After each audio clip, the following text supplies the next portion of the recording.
विकी, मैंने कहा ना तुमसे, मेरी सारी मीटिंग्स कैंसिल कर दो। हाँ हाँ, दिल्ली वाली मीटिंग भी। मैं बहुत ही बड़ी मुसीबत में फंस गया हूँ, मैं घर से बाहर नहीं निकल सकता हूँ।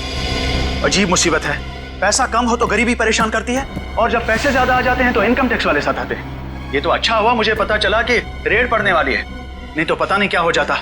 हाँ हाँ, कैसे भी करके सारा पैसा मुझे घर से बाहर लेके जाना है, और उसके बाद मैं शहर से कहीं दूर छुट्टियां मनाने चला जाऊंगा। ठीक है, मैं बाद में तुमसे बात करता हूं।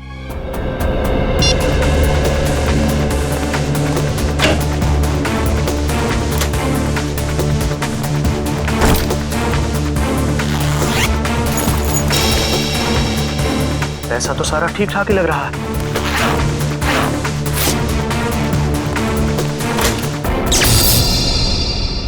अरे, ये लाइट कैसे चली गई? ऐसे तो कभी जाती नहीं है लाइट।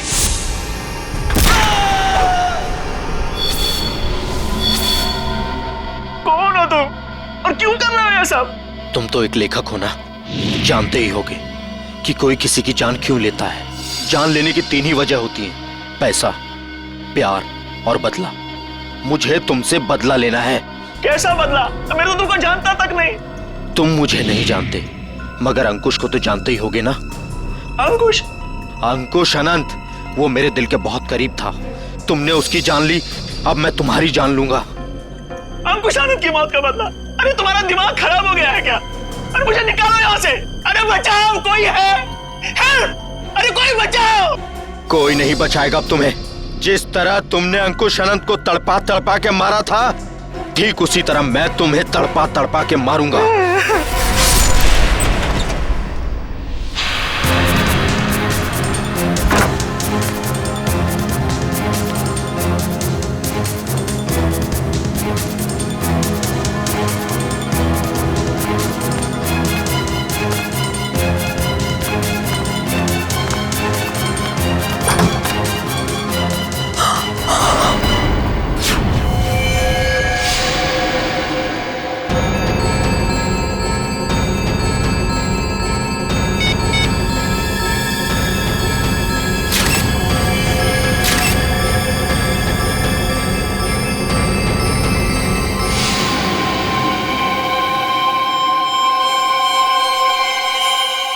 ये क्या है?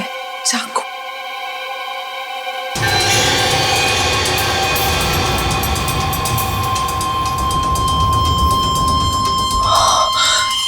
ये क्या किया मैंने? फोटो खींचने के चक्कर में अपनी उंगलियों के निशान चाकू पे छोड़ दिए।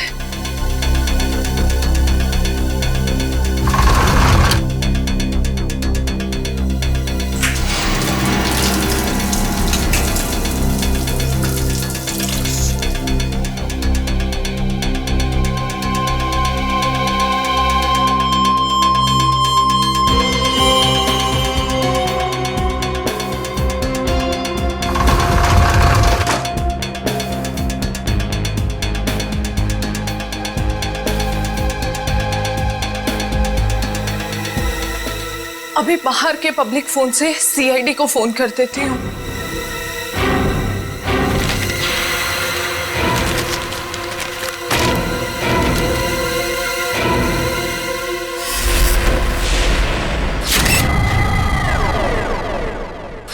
बड़ी बेरहमी से मारा है इसे।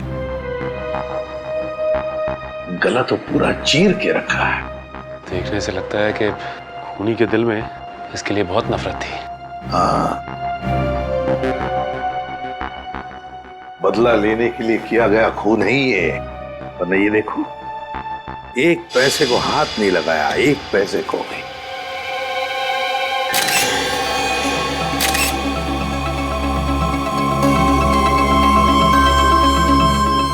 सर, हाँ सर ये देखिए, ये चाकू वहां बेड के पास पड़ा हुआ था।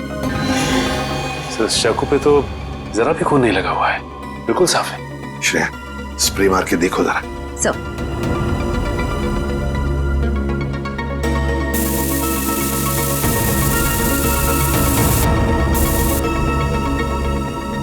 सर ये देखिए, इसका मतलब खून इस चाकू से ही किया गया है। रंग बदल गया, मतलब चाकू पर खून है। खून इसी चाकू से किया गया है। सर एक बात समझ में नहीं आ रही, खूनी ने चाकू को साफ करके यहीं क्यों छोड़ दिया? वो इसे अपने साथ भी तो ले जा सकता था।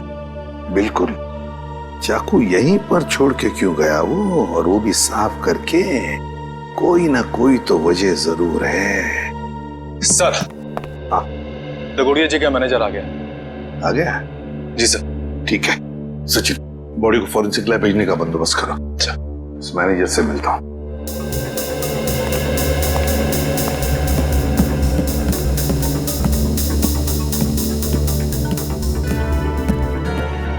सर ये सब कैसे हो गया सर? मुझे यकीन नहीं हो रहा है सर। सर कल रात को ही तो मेरी दगोड़िया सर से फोन पे बात हुई थी, तब तो सब ठीक था। दगोड़िया जी का किसी के साथ कोई झगड़ा वगड़ा था? कोई दुश्मनी थी? नहीं सर, जहां तक मुझे याद है ऐसा कभी उन्होंने कोई जिक्र नहीं किया। एक लड़की ने हमें फोन किया था, वो कहाँ है? सर लड़की ने? हाँ। नहीं सर, दगोड़िया सर के परिवार में इनके अलावा और कोई नहीं है। दगोड़िया सर अकेले ही थे। तो सर फिर जिस लड़की ने हमें फोन किया था वो कौन थी? सर कहीं वही लड़की खूनी तो नहीं थी? नहीं श्रेया, लड़की खूनी नहीं हो सकती। लाश को उठा के ऊपर लटकाना कोई आसान काम नहीं है, ये कोई लड़की नहीं कर सकती। सर एक और बात समझ में नहीं आ रही, लड़की हमें इन्फॉर्म करने के बाद कि खून हुआ है यहाँ पे, खुद कैसे गायब हो गई? डर गई होगी और शायद इसीलिए उसने लैंडलाइन से, मेरा मतलब है पीसीओ से, हमें फोन किया होगा। ऊपर जो पैसों से भरी बैग है, क्या जानते हैं आप उस पैसे वाले बैग के बारे में? दरअसल दगोड़िया सर कल काफी परेशान थे। एक्चुअली उन्हें पता चला था कि उनके घर में इनकम टैक्स की रेड पड़ने वाली है और इसीलिए उन्होंने अपनी सारी मीटिंग्स भी कैंसिल करवा दी थी। अच्छा, तो शायद इसीलिए पैसे ठिकाने लगाने के प्लानिंग में लगे होंगे दगोड़िया जी। और बस उसी वक्त खूनी आ गया और दगोड़िया जी का काम तमाम कर दिया।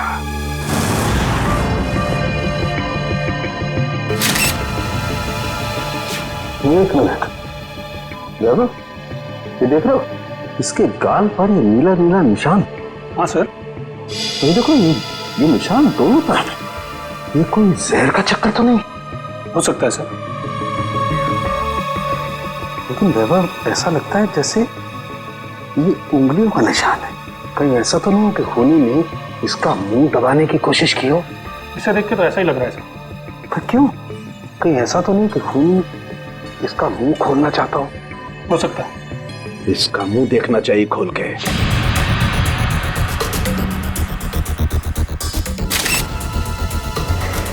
जरा फोर्स देना।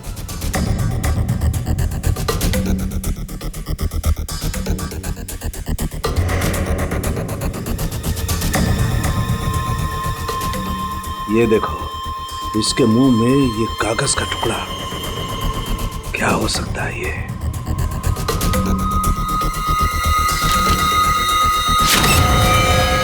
अंकुश आनंद, ये किसका नाम हो सकता है? खूनी अपना नाम लिख करके तो कागज का टुकड़ा इसके मुंह में डालेगा नहीं। नहीं सर। फिर चक्कर क्या है? अरे देखो, कागज के दोनों तरफ खून भी लगा हुआ है। साळुंखे, ये कागज तुझे दगोड़िया के मुंह में से मिला? हाँ बॉस, मुझे भी बड़ा ताजुब हुआ। कोई खूनी किसी के मुंह में कागज रख के क्यों जाएगा? सर ये भी तो हो सकता है कि ये कागज खूनी ने उनके मुंह में ना रखा हो, बल्कि उन्होंने खुद मरने से पहले ये कागज खूनी से बचाने के लिए अपने मुंह में खुद ही डाल दिया। हाँ सर, हो सकता है उनकी मौत इस कागज की वजह से ही हुई हो सकता है वो ना चाहते हो कि ये कागज खूनी के हाथ लग जाए, इसीलिए उन्होंने इस कागज को अपने मुंह में छुपा लिया। नहीं श्रेया, मुझे नहीं लगता कि कागज उन्होंने खुद अपने मुंह में छुपाया, बल्कि जिस तरीके के नीले निशान उनके गालों पर पड़े हुए थे, मुझे तो ये लगता है कि खूनी ने जबरदस्ती उनका मुंह खोला और बाद में ये कागज उनके मुंह में ठूस दी। साळुंखे, खून से सने कागज पर लिखा है अंकुश आनंद। ये जो खून है, क्या दगोड़िया के मुंह के अंदर कोई चोट के निशान या फिर कोई खून था? नहीं बस, लाश के मुंह में किसी किस्म का कोई जख्म या कोई चोट का निशान नहीं था। मुझे लगता है कि खूनी ने पहले दगोड़िया साहब को मारा और उसके बाद ये कागज उनके मुंह में रख दिया। ये जो खून लगा है कागज पे, ये खूनी का है? नहीं सचिन, ये खून दगोड़िया साहब का है। मैंने चेक कर लिया बॉस। सर, इंटरनेट पे ये नाम सर्च किया मैंने, अंकुश आनंद। इस नाम के दो लोग हैं सर, एक है चेन्नई में और दूसरा नासिक में। पता लगाओ इन दोनों के बारे में। इन दोनों में से एक का संबंध तो जरूर होगा, इस दगोड़िया के साथ जरूर होगा। हेलो, हाँ, कहाँ पे? ठीक है, हम लोग पहुंचते हैं। सर, एक और खून हो गया है, लेखक मुकेश कुमार का। लेखक मुकेश कुमार? मतलब एक और लेखक का खून?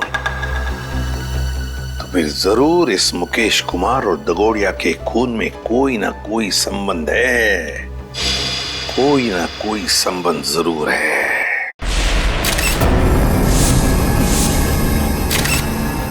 बड़ी बेरहमी से कत्ल किया इसका। सालुंके सर, ये ग्लास बॉक्स एयर टाइट ही है ना? हाँ काविन, किसी ने इस बेचारे को इस ग्लास बॉक्स में जबरदस्ती बंद कर दिया, और क्योंकि ये ग्लास बॉक्स एयर टाइट बंद है, इसलिए इस बेचारे को बिल्कुल हवा नहीं मिली, और ऑक्सीजन नहीं मिलने के कारण इस बेचारे का दम घुट गया और ये मर गया। हाँ सर, ये इसके हाथ पे लगे हुए जख्म और ये नाखूनों का निशान और इस पे लगा खून तो यही बताता है कि इन्होंने अपने आप को बचाने की बहुत कोशिश की। एक काम करते हैं, पहले इस लाश को बाहर निकालते हैं। Yes sir.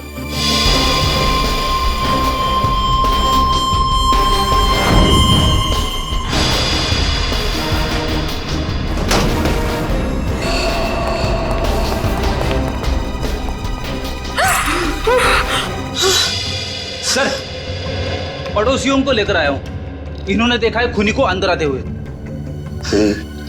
इन लोगों को क्राइम सीन पे लाने की क्या जरूरत थी? वहां पे भी तो रोक सकते हैं ना। जी कहिए, क्या देखा आप लोगों ने? सर, मैं घर की बालकनी में अखबार पढ़ रहा था, तभी मैंने देखा कि एक आदमी ट्रॉली में इस बॉक्स को रखकर घर के अंदर जा रहा है। ये ग्लास बॉक्स लेके जब वो घर के अंदर जा रहा था तो उसने हाथ में ग्लव्स पहने थे? नहीं सर, ग्लव्स नहीं पहने थे। अच्छा, ये आदमी अकेला था या फिर इसके साथ कोई और भी था? वो अकेला था। तुमने उसका चेहरा देखा? स्केच बना सकते हो? नहीं सर, चेहरा तो याद नहीं। पर हाँ, उसका बायां कंधा बार बार हिल रहा था, जैसे कि कोई कपकपाहट हो रही हो।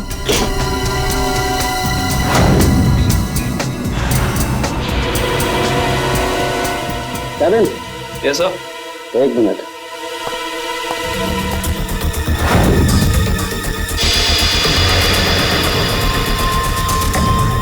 ये देखो कैविन, इस लाश के मुंह में ही एक कागज का टुकड़ा।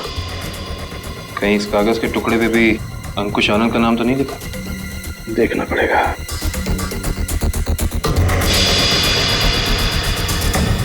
इस पे तो रिजू कालिया लिखा हुआ। रिजू कालिया? ये तो रिजू कालिया इनकी किताब का ही एक किरदार है, और उसकी भी मौत कहानी में बिल्कुल इसी तरह से हुई थी, दम घुटने की वजह से। इसका मतलब ये अंकुश आनंद, ये भी दगोड़िया की किसी किताब का किरदार है, और ये सारा का सारा काम सीरियल किलर का है, जो एक के बाद एक लेखकों को बिल्कुल उसी तरह से मार रहा है जैसे कि लेखक अपनी कहानी में किरदार को मारता है। ऐसे ही लगता है। सालुंके सर, ये ग्लास बॉक्स पे कोई फिंगरप्रिंट्स मिले अभी तक कि नहीं? अभी कागज ढूंढा यार, फिंगरप्रिंट्स अभी ढूंढना बाकी है।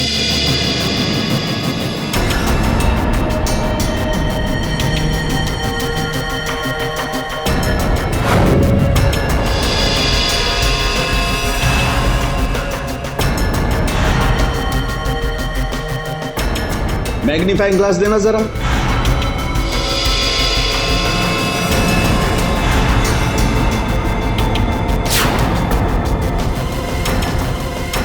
ये कैसे निशान है? कैसे निशान मतलब? डैडी, मैंने अपनी पूरी जिंदगी में उंगलियों के निशानों पर अंग्रेजी के अक्षर छपे हुए नहीं देखे। उंगलियों के निशानों पे अंग्रेजी के अक्षर? हाँ काविन, दिखाता हूँ। जरा ग्लास दे। ये लीजिए।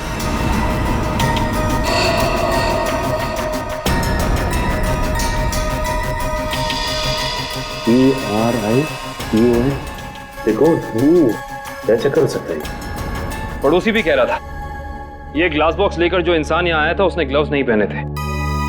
इसका मतलब ये अनोखे उंगलियों के निशान उसी इंसान के हैं। उंगलियों पे छपे हुए अक्षर? सालुंके साहब, ये कैसे मुमकिन है? मुमकिन है फ्रेडी, बॉडी मॉडिफिकेशन के जरिए मुमकिन है।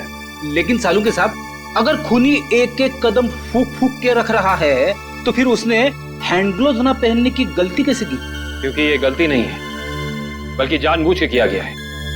ये सीरियल किलर अपने हर खून पे अपना सिग्नेचर छोड़ रहा है, इन अनोखे उंगलियों के निशान के जरिए।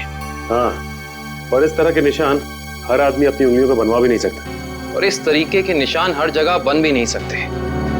इस शहर में ऐसे बहुत कम टैटू पार्लर हैं जहां इस तरीके का बॉडी मॉडिफिकेशन होता हो, बहुत कम।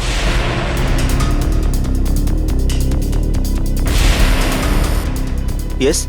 ये बॉडी मॉडिफिकेशन आपने किया है? No sir. क्या आपने बनाया?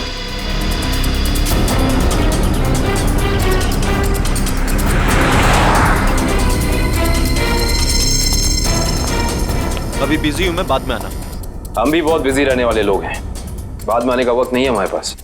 बिना अपॉइंटमेंट के आ रहे हो? मैं तुम्हारा टैटू नहीं बनाऊंगा। सीआईडी।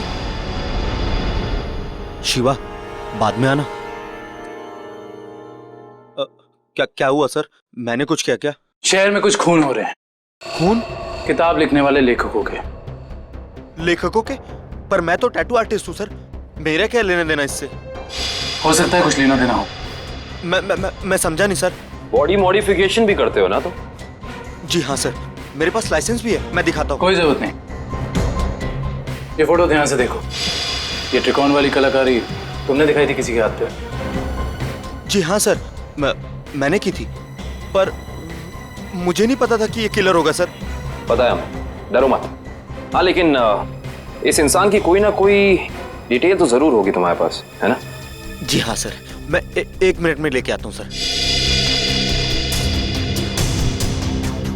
जी हाँ सर, देखिए सर, त्रिकोण अनुकरण नाम है इसका। त्रिकोण अनुकरण? ये किसी आदमी का नाम है या किसी एनजीओ का? त्रिकोण मतलब ट्रायंगल और अनुकरण मतलब किसी की नकल करना। मतलब कोई ट्रायंगल बना के किसी की नकल कर रहा है? शायद त्रिकोण नाम का कोई पुराना सीरियल किलर रहा हो जिसकी नकल ये वाला खूनी कर रहा है। एक काम करते हैं, अपनी डेटाबेस में चेक करते हैं कि त्रिकोण नाम का कोई क्रिमिनल था क्या। हाँ निखिल, त्रिकोण नाम का सीरियल किलर कहाँ पे? कौन सी जेल में है? शांति नगर। ओके ठीक है, थैंक यू। चलो, एक त्रिकोण का पता तो चला है जो ठीक उसी ढंग से लेखकों का खून करता था जैसे अभी हो रहा है, लेकिन वो पिछले 4 साल से जेल में है। मतलब या तो ये खूनी जेल से बाहर निकल के मार रहा है या फिर कोई त्रिकोण की नकल कर रहा है।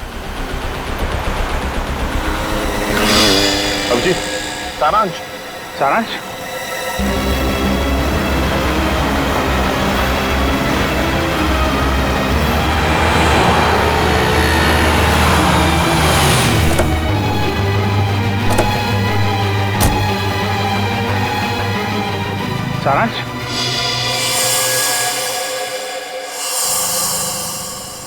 नहीं अंकल, मैं तो अभिषेक हूँ।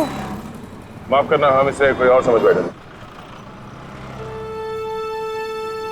सर 15 दिन हो गए, अखबार, न्यूज़पेपर्स, हर जगह कोशिश कर ली, मगर सारांश हमें मिला ही नहीं सर। मिलेगा पंकज, जरूर मिलेगा। मेरा दिल बोल रहा है सारांश हमें जरूर मिलेगा। सर, ये लोग सीआईडी से आए हैं। आइए सर, मैं आप ही लोगों का इंतजार कर रहा था। त्रिकोण से मिल सकते हैं हम लोग? हाँ, क्यों नहीं। पर सर, मुझे नहीं लगता कि त्रिकोण ये सारे खून कर रहा है, क्योंकि इस जेल से बाहर निकलना बिल्कुल ही नामुमकिन है। अच्छा, इस त्रिकोण का स्वभाव कैसा है अभी यहाँ इस जेल में? हिंसक और खतरनाक ही है या? नहीं सर, ऐसा बिल्कुल भी नहीं है। वो तो बहुत ही शांत और सुलझा हुआ है। मैं तो खुद चाह रहा था कि सरकार से अपील करूं कि उसकी सजा माफ कर दी जाए। अब ये कोई संयोग तो नहीं हो सकता कि कोई उसकी नकल करके खून कर रहा है? हाल ही में कोई आया था उससे जेल में मिलने के लिए? नहीं सर, आप तो जानते हैं कि वो स्पेशल सेल में है, और स्पेशल सेल में बाहर वाला तो क्या, कोई जेल का कैदी भी उससे नहीं मिल सकता। चलिए जरा मिल लेते हैं।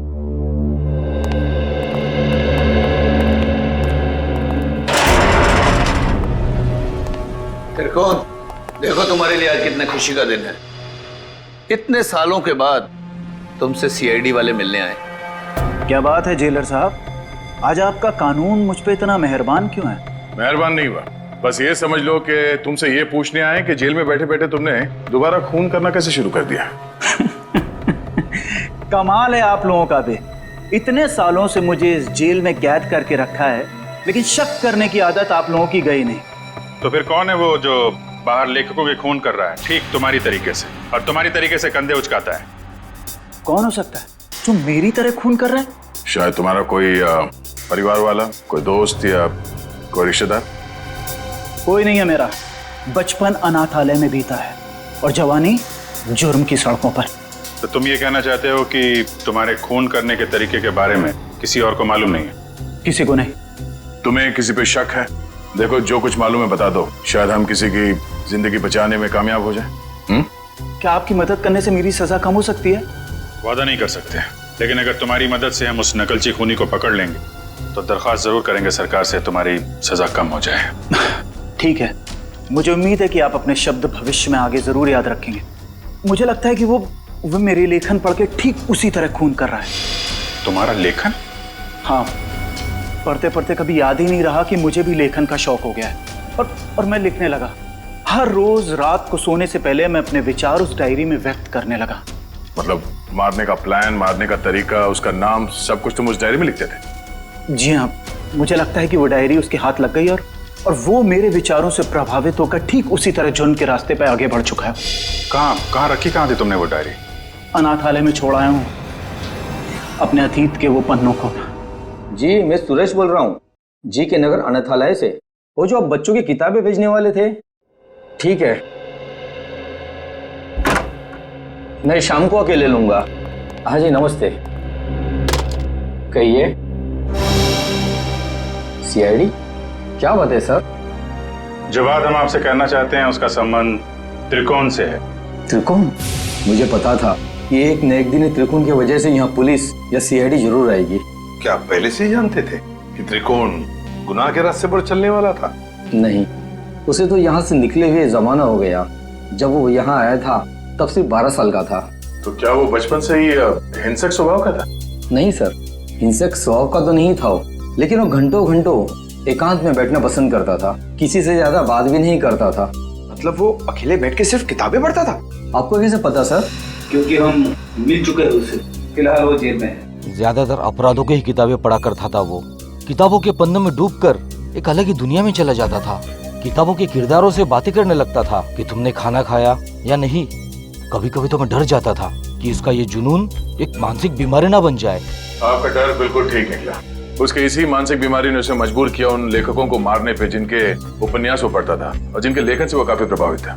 और उन लेखकों को बिल्कुल वैसे मार रहा है जैसे उन्होंने उपन्यास में किरदारों की मौत लिखी है। मुझे इस बात से जरा भी हैरानी नहीं हो रही है, क्योंकि अगर उसका कोई पसंदीदा किरदार उपन्यास में मर जाता तो चीख चीख कर रोता, लेकिन अब तो जेल में है ना, तो आप लोग यहाँ क्यों? देखिए, लेखकों के फिर से खून हो रहे हैं, बिल्कुल उसी तरह से जैसे त्रिकोण करता था। मतलब त्रिकोण जेल से भागकर फिर से खून कर रहा है? नहीं, त्रिकोण तो अभी भी जेल में है। कोई और है जो त्रिकोण की तरह नकल करके लेखकों का खून कर रहा है। किसी पे शक है आपको? नहीं सर, मुझे किसी पे शक नहीं है। चलो ठीक है, मगर त्रिकोण यहाँ पर जिस कमरे में रहता था, क्या वो कमरा हम देख सकते हैं? सर, वो तो बहुत पुरानी जगह है, अब वहाँ कोई नहीं रहता है। फिर भी ठीक है सर, आइए।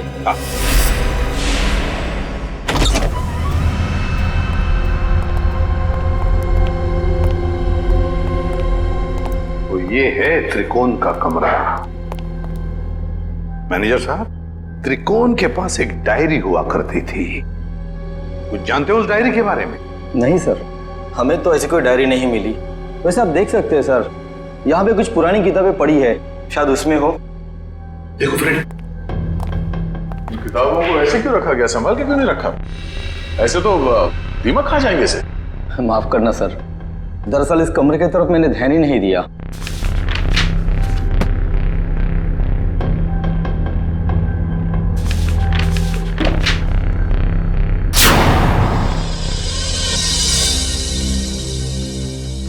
सर, डायरी तो दिख नहीं रही। लेकिन मुझे कुछ दिख रहा है सर। क्या? सर, ये ईंट देखिए दीवार पे, बिल्कुल अलग है। पूरी दीवार में जितनी ईंट है उससे अलग है। दया, जरा देख लो। सर, वो केस याद है ना आपको दीवार से लाशें निकलने वाला केस, कहीं इस केस में भी ऐसा ही कुछ? डायरी ढूंढ रहे हम, समझे? लाशें नहीं।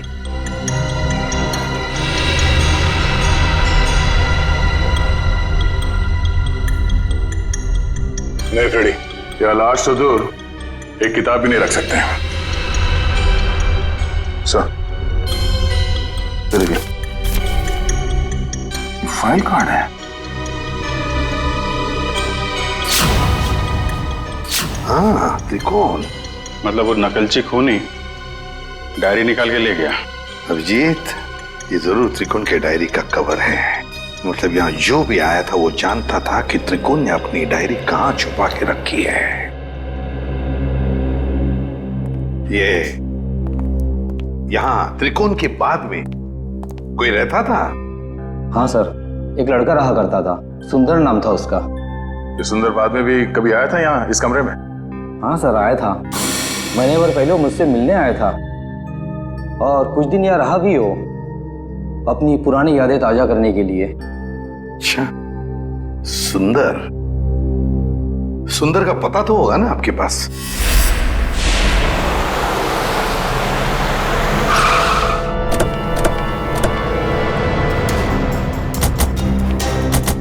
वाह भाई वाह, कितना आलीशान घर बनाया सुंदर ने।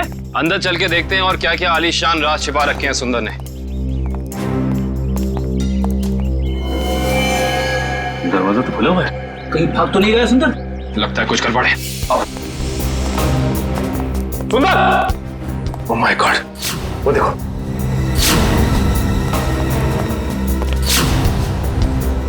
लगता है ये मर चुका है। गोली मारकर जान ली है इसकी, वो भी 3-3 गोलियां।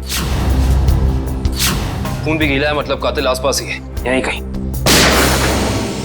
गोली चलने की आवाज इस तरफ से, चलो देखते हैं।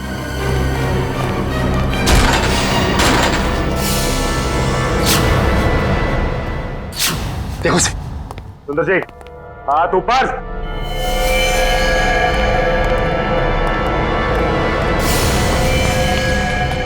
माय गॉड, खूनी बाहर है। दिव्या, विक्रम, पकड़ो उसे। लगता है ये हमें कुछ बताना चाहते हैं। हाँ कभी।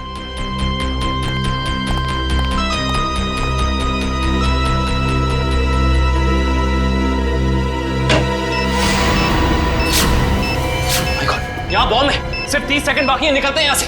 चलो जल्दी चलिए। मैं मेरी मीना को ऐसा छोड़ के नहीं जा सकता। मीना, मीना, अरे रुक जा, मर जाएगा।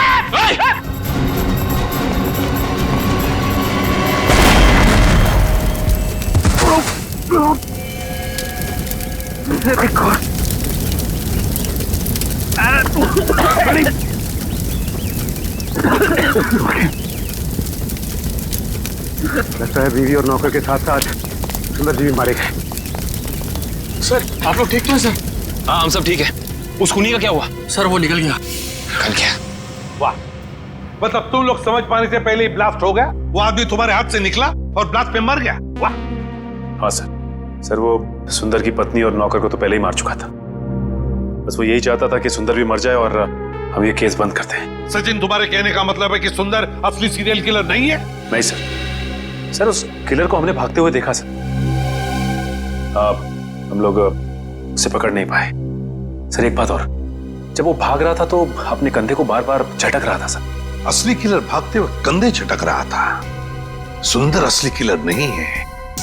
तो फिर ये असली त्रिकोण का अनुकरण करने वाला, उसकी कॉपी करने वाला त्रिकोण अनुकरण, ये जो भी कोई है जो हमें फंसाने की, गुमराह करने की कोशिश कर रहा है, इससे तो अब हम उसी की खुद के ही जाल में फंसा देंगे।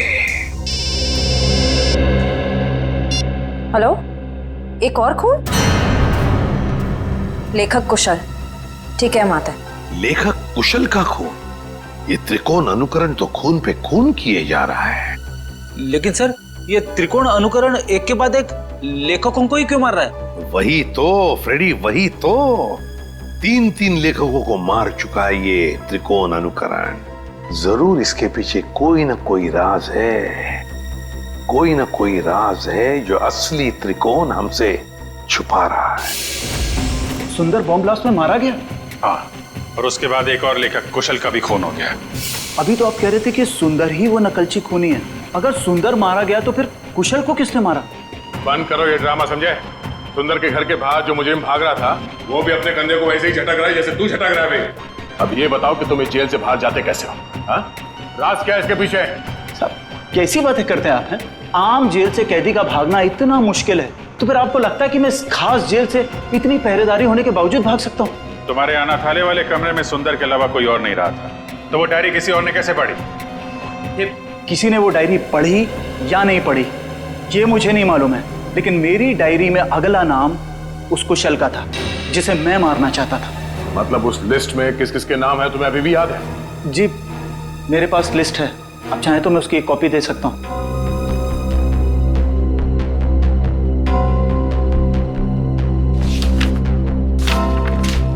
पहले देना चाहिए था, शायद कुशल की जान बच जाती। मुझे इस चीज की उम्मीद नहीं थी। आशा करता हूं कि आगे किसी और की जान नहीं जाएगी। दीपक, आखिरी नाम दीपक का है। खून किया है तुमने, खून। खून?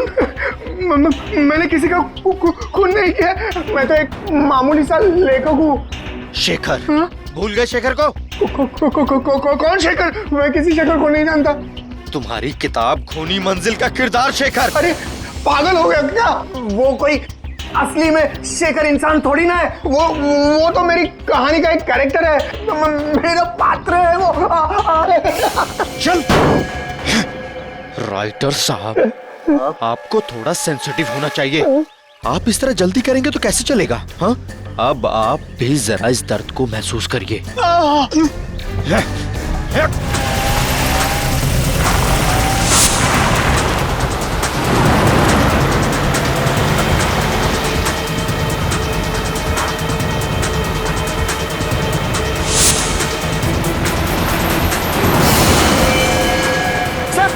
चल दीपक जाओ उस गाड़ी में।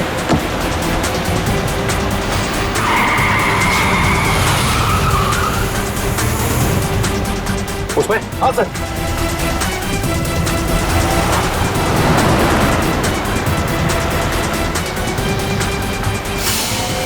आज ये नकलची लंगूर हमारे हाथ से बचेंगे नहीं।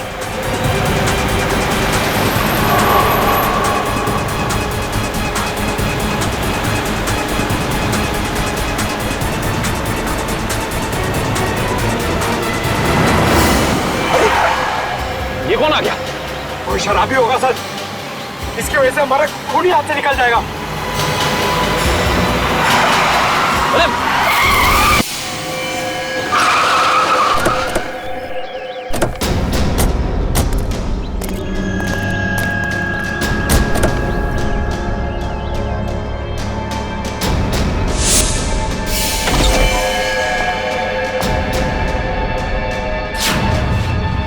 इनका तो बहुत खून भरा है।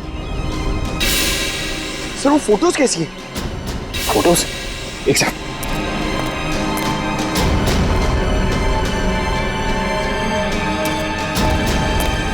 ये देखो, ये तस्वीरें केसी डगोडिया के क्राइम सीन की तस्वीरें इनके पास। ये फोटोज इसके पास कैसे आई सर? ये कोई जर्नलिस्ट या रिपोर्टर तो नहीं? जर्नलिस्ट को तो वहां अंदर आना अलाउ नहीं किया था। सर इसका मतलब ये हमारे पहुंचने से पहले वहां पहुंच गई थी। हो सकता है पंकज, कहीं ये वही लड़की तो नहीं जिसने हमें फोन करके बुलाया था? इसका होश में आना बहुत जरूरी है। दिव्या, पानी की छींटे डालो।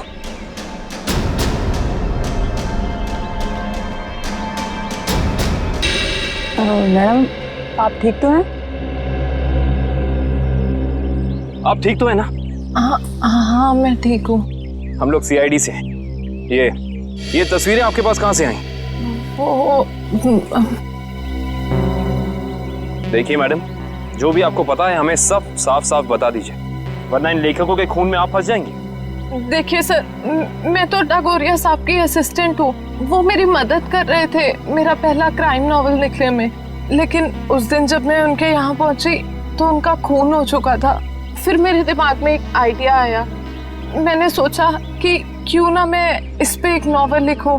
बस इसीलिए मैं आप लोगों का पीछा कर रही थी, ये जानने के लिए कि आप लोग कातिल को कैसे पकड़ेंगे।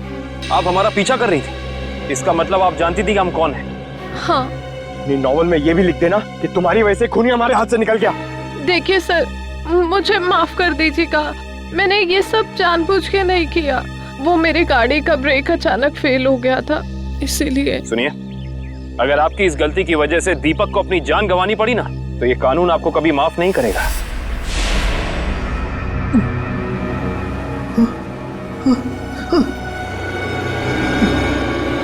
मुझे छोड़ दो प्लीज, प्लीज मुझे यहाँ से जाने दो।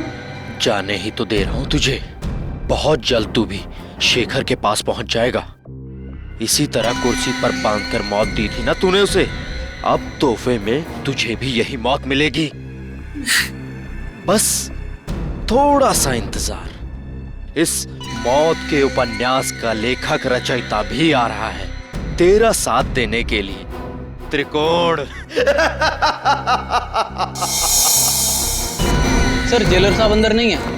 जरा बुलाओ उन्हें, हमें त्रिकोण से मिलना है। सर जेलर साहब तो त्रिकोण को लेकर हॉस्पिटल गए हैं, उसे अचानक से दिल का दौरा आया है। दिल का दौरा? कौन सा हॉस्पिटल ले गए? अरे आप लोग? त्रिकोण कहाँ है? आईसीयू में है। क्या बात हो गई? झूठ बोलता है वो हमसे। अब भी कुछ है जो हमसे छुपा रहा है। चलिए दिखाइए। आइए।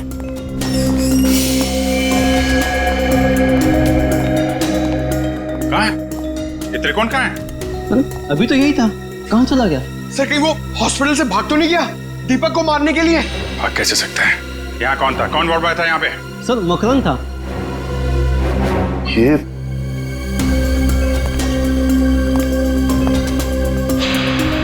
अभिजीत, तो बेहोशी की दवाई है। अभिजीत ये देखो, मकरंद का पैर नीचे गिरा पड़ा है। ये बेहोशी की दवाई कहीं मकरंद को कुछ हो तो नहीं गया? नहीं सर, अभी कुछ देर पहले ही देखा मैंने उसे, किसी मरीज को हॉस्पिटल के बाहर लेके जा रहा था वो। ये मकरंद अभी वापस आएगा? नहीं सर, उसकी ड्यूटी खत्म हो गई। इसमें कहाँ मिलेगा वो? सर दारू के ठेके पे। अच्छा, तो ये है मकरंद जी। हाँ सर, ये बार में बैठ के अपने दोस्तों के साथ शराब पी रहा था और अपने जुर्म के किस्से चटकारे लेकर सुना रहा था सर। तो हमने सोचा क्यों ना इसे ब्यूरो में ले चले, इसकी अच्छी तरह से खातिरदारी करें। वाह वाह वाह सचिन, ये तुमने बहुत अच्छा काम कर दिया। क्यों मकरंद जी, अब हमें भी सुनाओगे ना अपने कारनामों की कहानियां? क्यों, बताओ। साहब मुझे 1 लाख रुपए दिए गए थे उस मरीज को अपने वार्ड से बाहर लाकर गाड़ी में बिठाने के लिए। क्या? हाँ साहब। 1 लाख रुपए के लिए अपने आप को बेच दिया तुमने? किसने दिए थे पैसे तुम्हें? साहब ये मत पूछे, अगर उसे पता चला कि मैंने उसका नाम बता दिया तो वो मुझे। अच्छा, तो तुम्हें क्या लगा हम तुम्हें ऐसे ही छोड़ेंगे? और खातिरदारी करेंगे हम तुम्हारी, ऐसी खातिरदारी कि जिंदगी भर याद रखोगे। क्यों सचिन? बिल्कुल सर। अरे नहीं साहब, इसकी क्या जरूरत है, मैं बताता हूँ ना साहब, बताता हूँ मैं। फिर बताओ जल्दी। ढूंढो इस घर को अच्छी तरह से ढूंढो। देखो कहीं छुप कर बैठा है क्या? कोई ना कोई सुराग तो जरूर मिलेगा।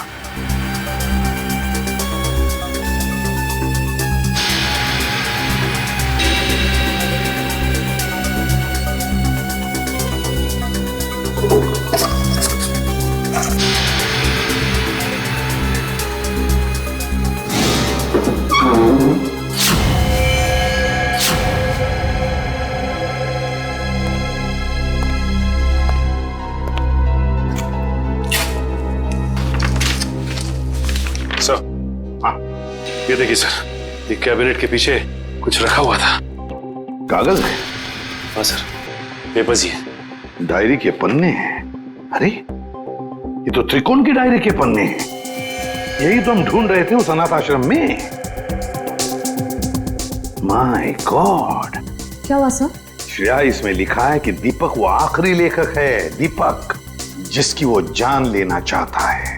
इसका मतलब दीपक की जान को खतरा है? सिर्फ दीपक की जान को ही नहीं, उसकी अपनी जान को भी। क्योंकि दीपक को मारने के बाद लगता है उसकी जिंदगी का मकसद पूरा होता है और फिर वो अपनी जान खत्म करना चाहता है। मतलब सर इस नकलची खूनी ने त्रिकोण को सिर्फ इसलिए अगवा किया हॉस्पिटल से ताकि वो उसे मार सके। और फिर वो उन दोनों को वहीं पे मारेगा सचिन, वहीं पे मारेगा जहां से लेखन शुरू हुआ है, उस अनाथ आश्रम में, उस अनाथ आश्रम के कमरे में। ये ठीक नहीं है, इसका अंजाम बहुत बुरा होगा। तुम्हें अंजाम की फिक्र कब से होने लगी त्रिकोण? और ये सारा खेल तो तुमने ही रचा था। मैं तो बस इसे इसकी मंजिल तक पहुंचा रहा हूं। मुझे अपने द्वारा रचे इस गुनाह की गहराई का अंदाजा हो गया है। हम दोनों को मारकर भी तुम्हें वो शांति नहीं मिल सकती जिसके लिए मैंने इतने खून किए।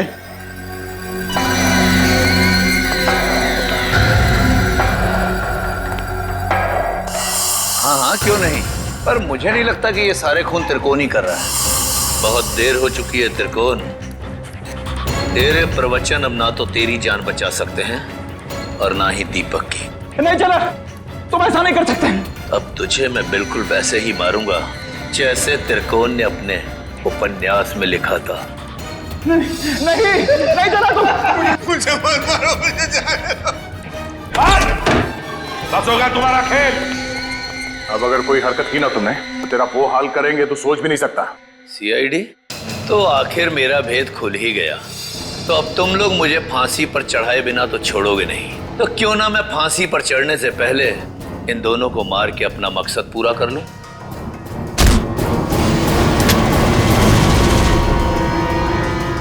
जेलर साहब उर्फ त्रिकोण अनुकरण बहुत झोंक लिया दुनिया की आंखों में धूल। आगे की कहानी हम तुमसे ही सुनेंगे। बताओ जल्दी, क्यों मारा तुमने? मैं जानता था मेरे लेखन में वही आकर्षण है, वही शक्ति है जो उन लेखकों के लेखन में थी जिनका मैंने खून किया।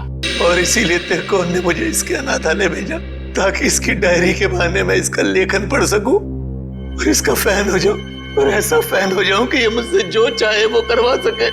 जेलर साहब को फैन बनाने का मेरा सिर्फ और सिर्फ एक ही इरादा था, ताकि मैं अपनी सजा कम करा सकूं।